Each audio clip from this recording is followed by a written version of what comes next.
Assalamualaikum warahmatullahi wabarakatuh. Semangat pagi. Perkenalkan, diri saya adalah Julius. Saya adalah Safety Supervisor dari PT Wijaya Karya, khususnya di proyek Manyar Desalination Plant. Oke, di kesempatan ini saya akan coba sharing terkait langkah-langkah dalam pelaksanaan tes sebelum pekerja masuk ke area yang ditetapkan sebagai area terbatas atau confined space yang berjalan di desalination project ini.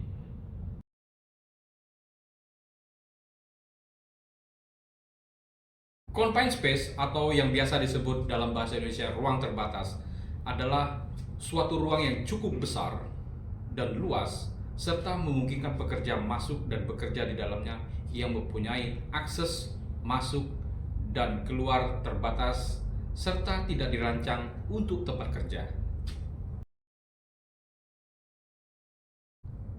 Sumber bahaya bekerja di ruang terbatas yang sering dijumpai adalah kekurangan oksigen, keracunan gas berbahaya, dan kebakaran akibat gas yang mudah terbakar. Hal-hal tersebut semua berhubungan dengan gas atmosfer yang terdapat di dalam ruang terbatas. Oleh karena itu, perlu dilakukan pengujian gas atmosfer di dalam ruang terbatas tersebut. Baiklah, saya akan menjelaskan ada 12 langkah selamat dalam pekerjaan ruang terbatas atau confined space. Yang pertama, pendataan seluruh ruang terbatas. Yang kedua, pembuatan analisa berbahaya. Yang ketiga, kompetensi dan kondisi pekerja. Dan yang keempat, isolasi energi. Yang berikutnya kelima, pengendalian udara dan ruang terbatas. Dan yang keenam adalah alat pelindung diri yang sesuai untuk pekerjaan ruang terbatas. Dan yang ketujuh, alat kerja yang aman. Yang kedelapan adalah rencana evakuasi. Yang kesembilan, pembatasan waktu kerja. Dan 10, pengawasan pekerjaan di ruang terbatas. Dan yang 11 adalah setelah bekerja pada ruang terbatas. Dan yang ke-12, kajian untuk melakukan eliminasi pekerjaan di ruang terbatas tersebut.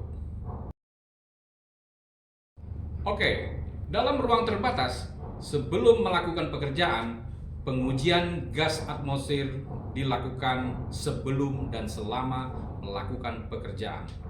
Alat dan metode yang digunakan dalam pengujian gas atmosfer harus terkalibrasi sesuai standar teknis. Hasil pengujian gas atmosfer dimuat dalam suatu formulir. Jika hasil pengukuran terdapat gas berbahaya di ambang batas aman, lakukan pembersihan gas atau purging dengan gas inert N2 atau CO2 hingga berada di bawah daerah mudah terbakar. Metana harus di bawah 5% kadarnya dalam ruang terbatas. Setelah mencapai titik di bawah sifat mudah terbakar atau LEL, udara baru boleh dihembuskan sirkulasi udara. Sirkulasi udara dalam pekerjaan di ruang terbatas disediakan dengan memaksimalkan sirkulasi udara secara alami dan membuka semua akses udara yang dimungkinkan jika sirkulasi udara alami tidak dapat memenuhi kebutuhan udara bagi pekerja. Maka digunakan alat sirkulasi udara secara mekanis yang dilengkapi dengan saringan udara. Kepekatan udara gas yang diperlukan dalam ruang terbatas yang masuk ke dalam kategori aman adalah yang pertama, oksigen. Oksigen itu 19,5% sampai dengan 23%. Dalam arti oksigen tidak boleh di bawah 19,5 dan tidak boleh melebihi 23%. Kemudian gas mudah terbakar yaitu 0% LEL yaitu lower explosive limit ya. Dan H2S 0 ppm parts per million. Kemudian CO2 tidak kurang dari 500 ppm. Kemudian CO 0 ppm. Dan kemudian jika terdapat bahan berbahaya yang lain, lihat kerujukan MSDS dari zat tersebut. MSDS adalah Material Safety Data Sheet dari zat tersebut. Flammable range adalah daerah atau batasan suatu ruang konsentrasi uap atau gas di udara yang dapat terbakar. Batas antara minimum dan maksimum konsentrasi bahan bakar di udara normal yang dapat menyala ataupun meledak setiap saat bila diberi sumber panas. Flash point atau titik nyala adalah suhu terendah suatu bahan yang mengeluarkan uap atau gas akan menyala dan terbakar sekejap bila dikenal sumber panas atau pilot flame.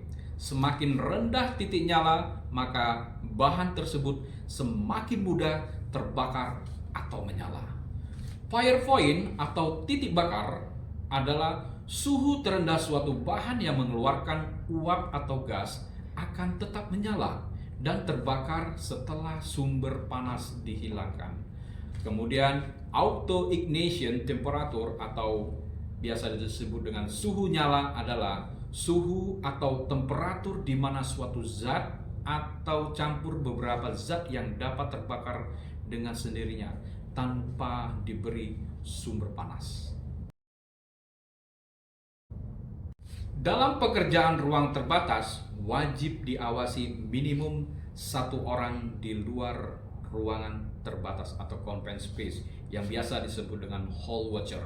Pengawas ini wajib selalu ada akses masuk ruang terbatas, mencatat keluar masuk pekerja yang memiliki izin, dan mengawasi pekerjaan dari luar. Apabila petugas di dalam ruang terbatas dan petugas di luar terbatas dapat saling melihat satu sama lain, maka pengawasan akan lebih mudah untuk dilakukan. Namun, apabila jarak antara petugas di luar dan di dalam tidak memungkinkan untuk saling berkomunikasi, baik dengan visual atau suara langsung, maka ada baiknya diberikan alat komunikasi seperti handy talkie. Sebagai persyaratan atau alat pelindung diri, APD atau Personal Protective Equipment khusus yang biasa digunakan untuk mengurangi risiko kekurangan semacam oksigen adalah Self-Contained Breathing Apparatus atau SCBA atau SCBA. SCBA adalah alat bantu pernapasan. Alat ini memberikan udara yang layak untuk bernapas dalam kondisi hidup mati atau IDLH, Immediate Danger to Life and Health, melalui tabung udara bertekanan. SCBA adalah alat yang bekerja menggunakan prinsip sirkuit terbuka. Prinsip sirkuit terbuka menandakan bahwa SCBA beroperasi dengan prinsip pernapasan. Pada umumnya pengguna menghirup udara, menghembuskan udara, dan kemudian menyebabkan pengurangan atau penipisan persediaan udara dalam tabung. Penggunaan SCBA dengan sirkuit terbuka terbilang aman karena sistemnya secara otomatis menjaga tekanan udara di dalam masker lebih tinggi daripada tekanan udara di luar masker. Dengan demikian, seandainya terjadi kebocoran pada masker, masih ada udara yang mengalir keluar mencegah asap masuk ke dalam masker. Udara yang dihasilkan SCBA bukanlah oksigen murni, melainkan udara yang sudah difiltrasi dan dikompresi. Oke, demikianlah penjelasan secara singkat bagi saya terhadap aktivitas confined space. Semoga bermanfaat baik bagi diri saya maupun sahabat-sahabat lainnya. Dan ada masukan, silakan untuk kirim pesan terhadap kami. Mungkin ada masukan-masukan yang sifatnya membangun atau kritikan-kritikan yang sifatnya membangun untuk menambah pengetahuan kita semua terkait khususnya pekerjaan di area ruang terbatas atau confined space.